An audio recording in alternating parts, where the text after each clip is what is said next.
Mencintai diri sendiri itu awalnya emang sulit. Tapi kita bisa apa? Aku udah terlahir kayak gini, dan aku mensyukuri itu. Aku terlahir dengan fisik yang seperti ini, yang bisa dibilang sempurna, punya tangan, punya kaki, mata normal, itu udah sempurna bagi aku. Karena setiap kita dilahirkan seperti ini, itu merupakan karya Tuhan yang luar biasa. Kita harus lebih banyak bersyukur. Dulu waktu kecil, aku terobsesi banget, kayak pengen banget kulit aku putih.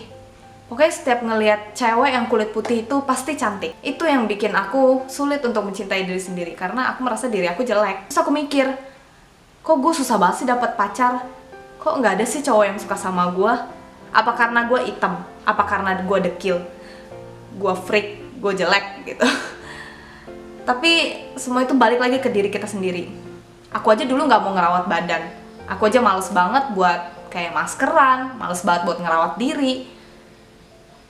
Kayak gimana orang mencintai kamu kalau kamu aja belum mencintai diri sendiri. Sampai sekarang kata-kata itu tuh kayak masih ada di dalam diri aku. Kayak kita tuh jarang banget deh untuk bersyukur. Setiap cewek pasti kayak ngelihat cewek-cewek di luar sana, ih dia cantik banget, dia punya fisik yang sempurna, dia punya ini, dia punya itu. Pada masa itu aku ngelihat kayak aku berusaha dandan secantik mungkin, tapi ada aja yang gak puas di dalam diri aku. Kayak jerawat lah, komedo, pori-pori besar. Itu pasti yang menghalang cewek-cewek buat kayak untuk tampil lebih bersinar karena punya jerawat, punya ini itu. Pas kita ngaca kayak, ya ampun, ternyata muka gue masih ada bekas jerawat. Sampai sekarang pun aku juga masih ada bekas jerawat. Kalau misalkan ini emang kameranya bagus. Tapi kalau misalkan kalian zoom, ini muka nih masih ada bekas jerawat. Komedo masih ada. Ya, itu alami gitu loh. Sampai sekarang kita bisa lihat di luar sana kayak model-model Miss Universe, Miss World, Miss Indonesia, dan lain-lain. Kulitnya nggak semua putih kok. Tapi mereka bisa memenangkan penghargaan seperti Miss World, Miss Universe yang tahun 2018 kemarin kayaknya. Aku suka dia loh, walaupun dia memiliki kulit yang hitam, tapi dia mematahkan standar kecantikan tersebut. Rambutnya pendek kayak cowok, kalau misalkan kalian lihat. Terus aku lihat kayak, wah, menjadi diri sendiri itu luar biasa. Itu cewek tuh kayak ngelihat standar kecantikan sosial media pasti ini tuh yang kayak di iklan-iklan. Kalian suka lihat gak sih kayak model majalah, model iklan, model parfum, sabun, kayak hand body, apapun pasti mereka yang punya standar kecantikan. Mereka memenuhi standar itu, kayak kulit putih, rambut panjang, hidung mancung, kurus. Pernah gak sih kalian mikir kayak gimana orang yang yang agak gemuk, yang punya kulit lebih gelap, yang rambutnya keriting misalkan, terus mereka merasa kayak, kok gue gak pantas ya untuk jadi model. Aku pengen jadi model, pengen jadi brand ambassador ini misalkan. Tapi kalau aku aja tidak memenuhi standar itu, kayaknya aku gak bisa deh jadi model.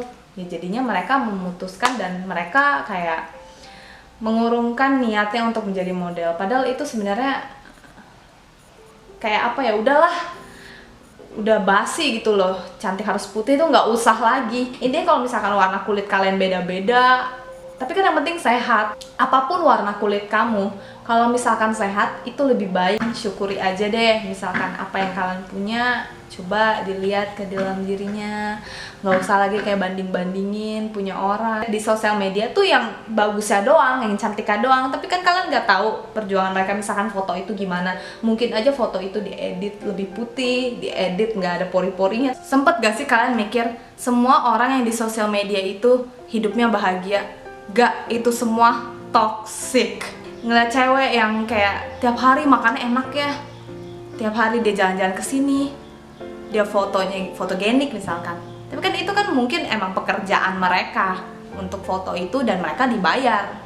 Ya mungkin selebgram, influencer, blogger, youtuber, ya itu mereka pekerjaannya. Di balik itu pasti ada mereka pusing sama deadline, harus dipost kapan. Jangan ngeliat orang tuh kayak, ya emang di sosial media itu yang manis-manisnya aja, yang udah hasil jadinya.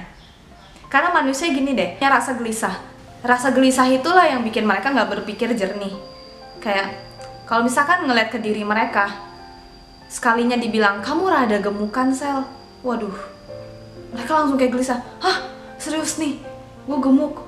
Wah, bahaya nih, langsung harus diet. Padahal kan omongan mereka belum tentu sesuai dengan kenyataan. Mungkin kalau di foto angle-nya kurang ini jadi kelihatannya lebih gemuk. Padahal kalau misalkan kamu ngaca, kamu lihat ke diri kamu sendiri, kamu tidak seperti apa yang mereka omongin. Manusia itu bisa berpikir positif kalau mereka selalu menanamkan itu dalam diri. Dan kalau untuk saat ini kalian merasa dibully, merasa nggak percaya diri, semua itu akan berlalu. Ingat, waktu itu yang memberikan kita untuk belajar gimana kita merasakan menderita. Karena hidup ini nggak cuma senang doang. Kalian tuh harus bisa seimbang antara bahagia dan sedih itu. Kalian bisa rasakan itu dan kalian selalu bijaksana dalam pikiran, ucapan, dan perbuatan. Jadi kalau misalkan kalau ada yang lagi ngebully kalian saat ini, kalian lagi ngalamin hal-hal itu, biarkan. Semua akan berlalu. Dari waktu itu, dari pengalaman itu kita belajar. Aku juga sampai saat ini juga masih ada kok yang kayak ngejek, itu wajar. Balik lagi deh ke diri kita, gimana kita ngehadapin itu semua. Tunjukin ke mereka kalau kamu tuh bisa. Kamu jangan seperti yang mereka omongin. Bersyukur, karena semua itu ada pelajaran yang bisa kita petik. Semangat terus semua, tetap mencintai diri sendiri. Terima kasih.